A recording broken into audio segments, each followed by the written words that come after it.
Stoïcisme et la colère, comment transformer l'agitation en sagesse.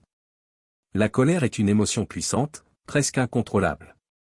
Elle peut déchirer, elle peut brûler. Elle surgit soudainement, souvent sans préavis, et bouleverse ton calme. Mais le stoïcisme te propose une autre voie.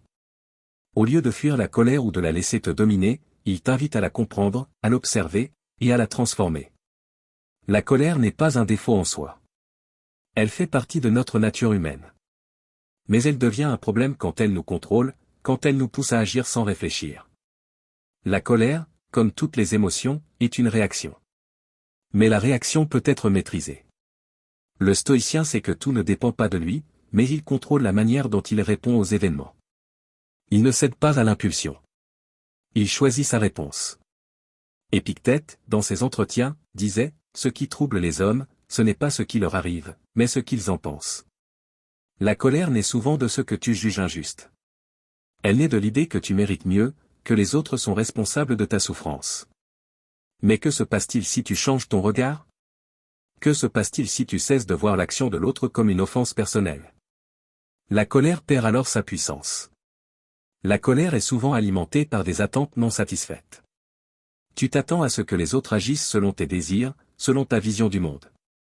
Mais la réalité est que tu ne contrôles pas les autres. Tu ne contrôles que toi-même.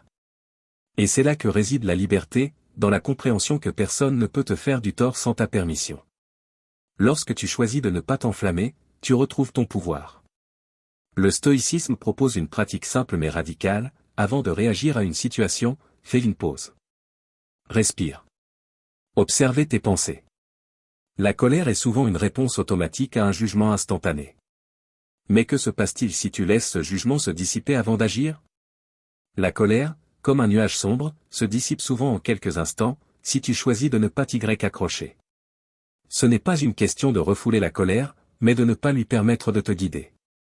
La colère ne doit pas devenir ton maître. Elle doit être un signal, une alerte. Pourquoi suis-je en colère? Que cette situation dit-elle de mes attentes ou de mes valeurs?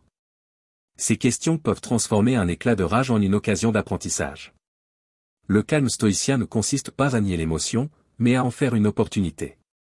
Une opportunité de remettre en question ce qui a provoqué la colère et d'évaluer si cette réponse est juste, ou simplement une réaction impulsive. La sagesse du stoïcien réside dans sa capacité à garder son esprit intact, même lorsque la colère frappe à sa porte. Marc Aurèle, dans ses Pensées pour moi-même, rappelle que la colère est une réaction à des événements extérieurs, qui sont hors de ton contrôle. La seule chose que tu peux maîtriser, c'est ta réponse. Ce n'est pas facile. Ce n'est pas instantané.